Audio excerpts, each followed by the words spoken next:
I've done so many guides of different cities around the world, but I've realised I've never actually done my home city of London. So today what I wanted to do is show you around this city. Now, London is so big.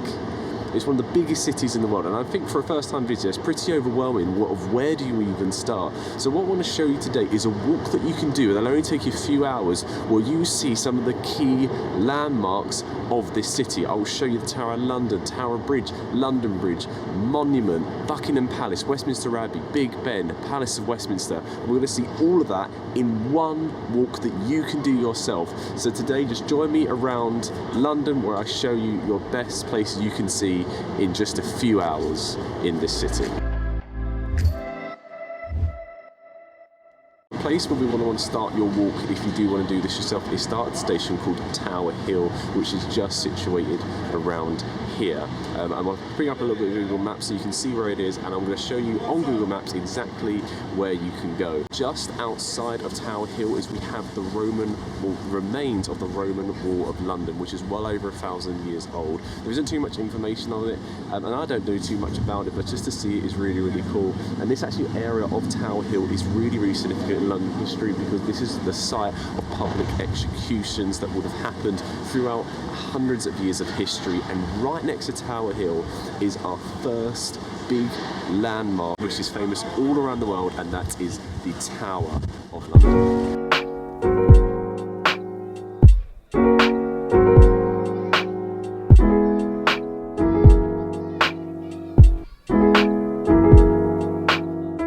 Okay, so we just come to a little quiet spot to talk a little bit about the Tower of London. So after just seeing the Roman Wall, we just simply come across the road and we come to one of the most famous landmarks in London, which is the Tower of London. The Tower of London is just basically a big castle or fortress that was originally built by William the Conqueror. He didn't build all of the castle, he only built a little part of it, and then various kings and queens added on to the fortifications throughout history. It's mainly known as a prison. It's where Anne Boleyn, one of Henry VIII's wives, was imprisoned and beheaded, and other famous people also tortured in there, like Guy Fawkes. Now what we're going to do is going to walk a little bit around the fortification, around the Traitors' Gate, and then across Tower Bridge, and not London Bridge, which is what a lot of people get it confused by.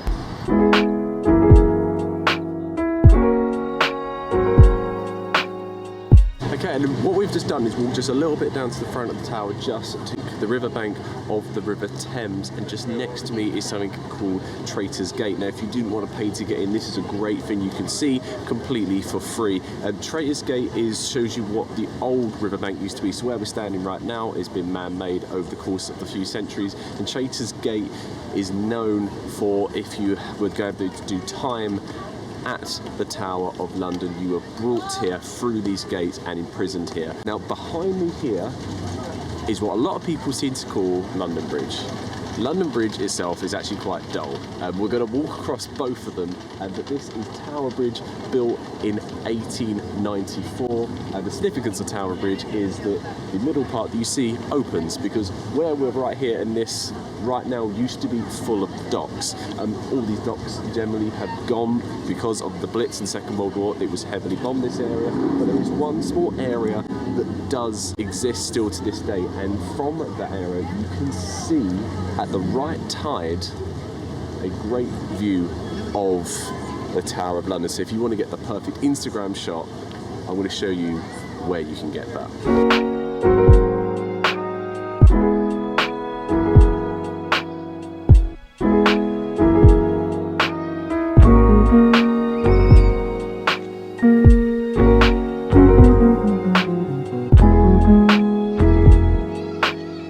After you've come out off Tower Bridge, what you come down these stairs and you walk down this way here. It's down here you can get the best views of Tower Bridge, and I'm going to show you the best spot to do that. So we've just come just off where we were down this lane and just come down these steps. There is actually normally a beach here, but it's high tide, so if you want to get that shot with nobody in it, here is the best place to go.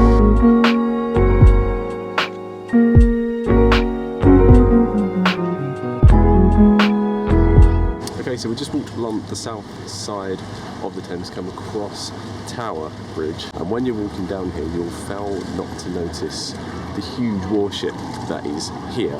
Now, this is HMS Belfast, which served in the Royal Navy throughout World War II and into the 60s. And it's go on as a tourist attraction. I think it's about £25 to get on.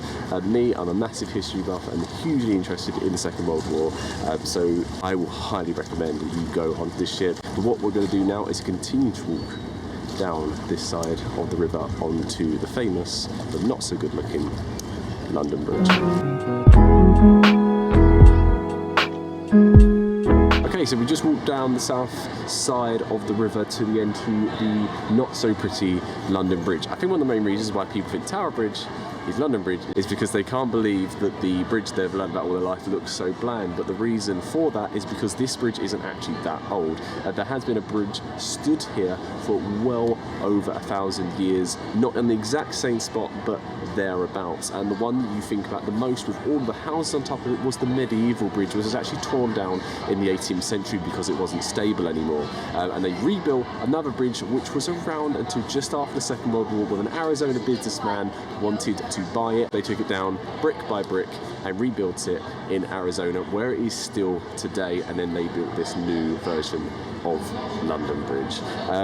There's not really much to say about London Bridge, but it is going to be part of our walk as we go through the city into the next part that we're going to see, which is Monument.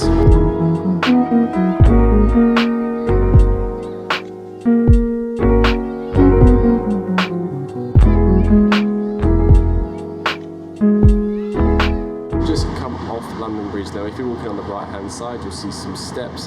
Go down there, you come to a little subway, you'll come out onto a main road, and where we're going to go to Monument. But when we were just walking past this, we just saw this little churchyard here, and this actually used to be the roadway to the old London Bridge. So if you're interested in that and know the old nursery rhyme of London Bridge is falling down, this is one of the very few remaining parts of that old London Bridge.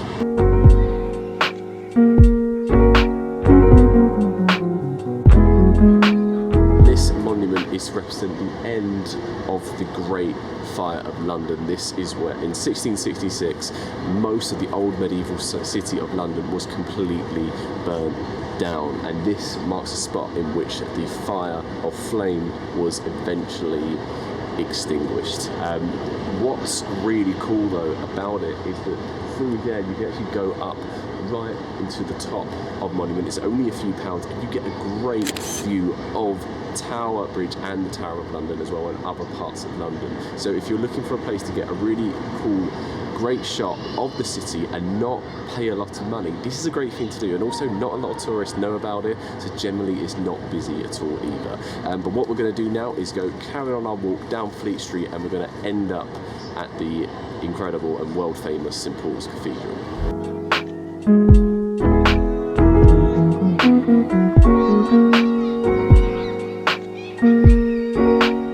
So we're just walking down Fleet Street towards St Paul's Cathedral, but what's really interesting, which is what I mentioned earlier in the video, is just how sort of different parts of London look. So as we've been walking past, even the building behind me, it's all really modern and new developments, and then suddenly you come around to a street and then bang, we've got old London buildings. It's because what you're seeing right here is old part of London which survived the Blitz in the Second World War, so you can see it throughout this entire road here. So again, we've got old buildings, and then bang, we've got a new building.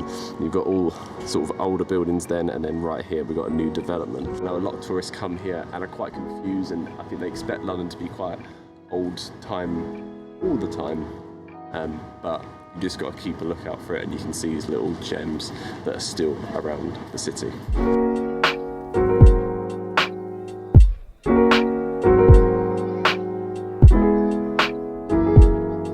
I said the road wrong. We just come up Cannon Street, not Fleet Street, and we're now up to the world famous St Paul's Cathedral. You can go into the cathedral It is one of the most beautiful cathedrals in the world, and it's full of so much history, and you can actually climb up right the spire into the Whispering Gallery, to the point where apparently if you stay on, when you see the big dome there, you can stay on, so one person can be on one side of the dome and one person on the other side, whispering to the wall, and they'll be able to hear each other, which is quite a cool thing to do. There has actually been a cathedral on this spot for hundreds of years. This isn't actually the original St Paul's Cathedral. The original one was burnt down in the Great Fire of London, and this is Sir Christopher Wren's redesign of the cathedral. And what we're going to do now is just walk around a little bit around the cathedral to take in more of the sights, and then we're going to walk down into Temple, where you're going to see some other beautiful buildings. And then just across the road from where we just filmed for St Paul's Cathedral, this is one for some Harry Potter fans. That's Millennium Bridge, which is in the Half-Blood Prince when the Dementors go around it and then up a bridge down in London. It also provides really, really cool shots of the spire of St Paul's Cathedral behind me. Again, I'm just going to point out these little Instagram spots if you want to get them for yourself. Go down onto Millennium Bridge, just there behind me, and you can get a great shot of St Paul's Cathedral.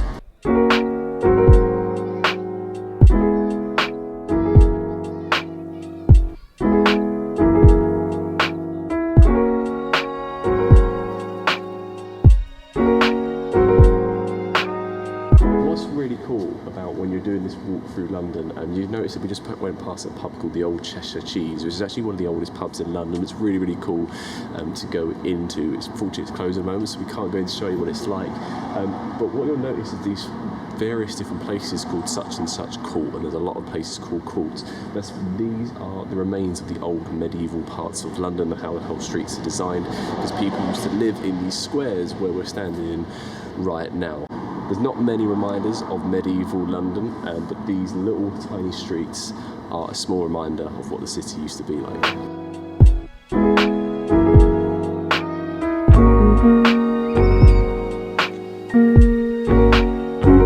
Okay, so we've just come down the end of Fleet Street, which in itself is just what is worth walking down just because it looks like a movie set. Right in front of me is the Royal Courts of Justice. The church here behind me has stood here since the 9th century, and as you can see, all the shrapnel around here, these are remains of a bomb from the Second World War. What we're going to do now is walk a little bit down the Strand and go to Covent Garden. We're about halfway through this walk, and we're still yet to see some of London's best and well-known landmarks.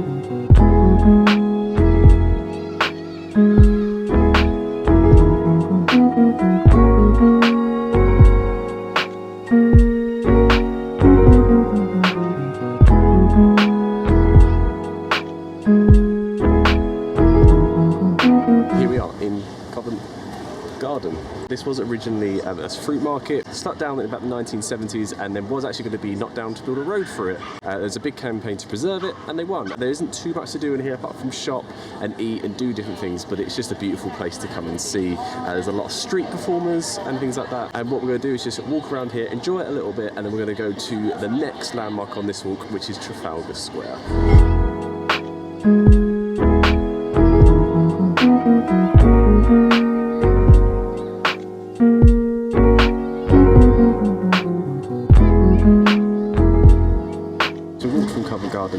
To Trafalgar Square. Now Trafalgar Square is famous for a number of things. It has the National Gallery, which is a free art gallery that you can go in, which is worth a visit, and also famous for Nelson's column. Not a lot of people know why that column is or what is on top of it, and so it's going to be a little bit of history background, so when you come you know why it is. It's called Trafalgar Square because it's named after the famous naval battle, the Battle of Trafalgar, fought in the Napoleonic Wars in 1805. Unfortunately, Lord Nelson was actually killed during this battle, and to commemorate his memory and the sacrifice that he made, they created Trafalgar Square and put Nelson on top of a big Roman-style column. We're going to walk down somewhere called the Mall, all the way down to the Buckingham Palace. Again, this isn't far away, and this is all in this one walk that you can do in one day in London. So let's go to Buckingham Palace.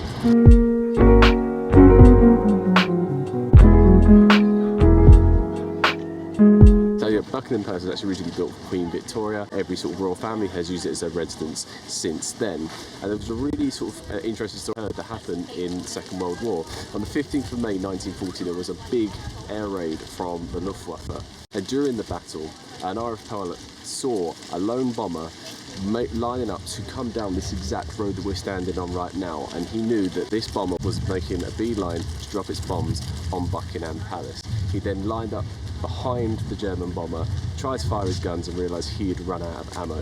And the pilot himself said that he looked at the plane and thought, what can I do? How can I stop this plane from dropping its bombs on Buckingham Palace? Well, the royal family were actually in residence at that time. He thought the back of the gap between the wing and the tail of the plane looked a bit flimsy, so he got his plane up into the air, dived down using his wing as a battering ram to cut through the back of the German bomber. The German bomber then tail came loose and it crashed a nearby Victoria Station, and the RAF pilot bailed out and survived to tell the story, and actually survived the war itself. I know this is a travel channel, but I thought that was a cool little story that you can say, and you can know that the history that surrounds these places has so much different levels of depth.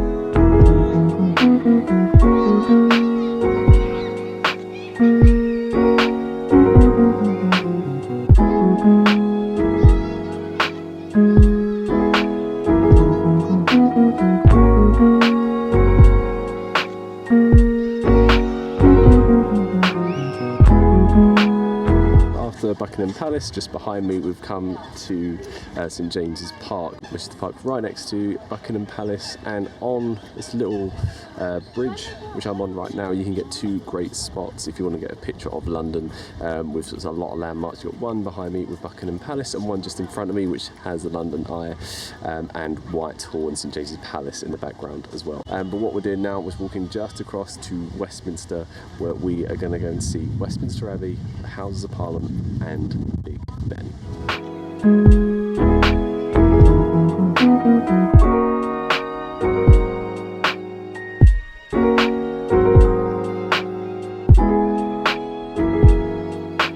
Okay, so we just come down from St James's Park to Westminster Abbey.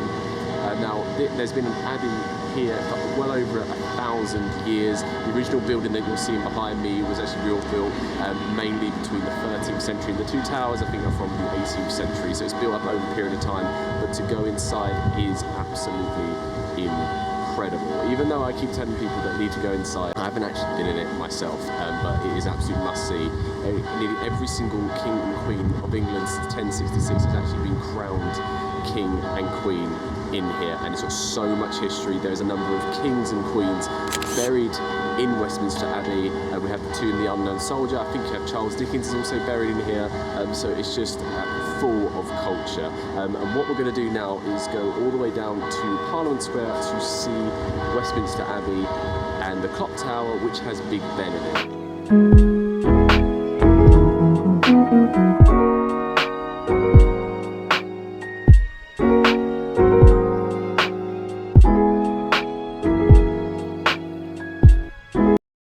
This is it.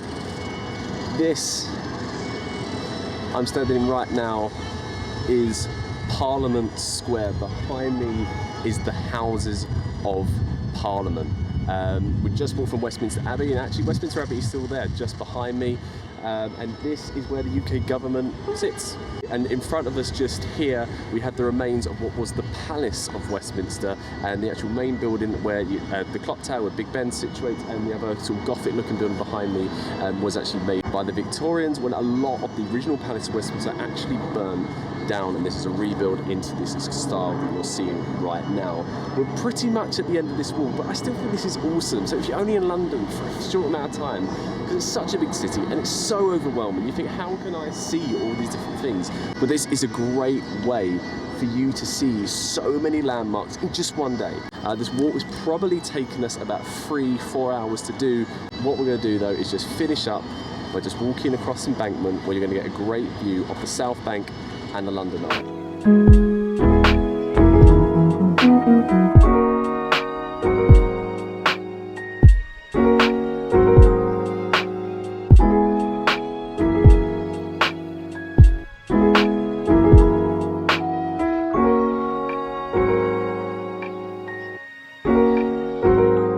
Okay, Okay, so we've just come down from Parliament Square down to somewhere called Embankment, which is pretty much where we end this walk. Behind me is the famous London Eye, which is a big tourist destination. Personally, I don't think it's worth the money, but it's cool to see.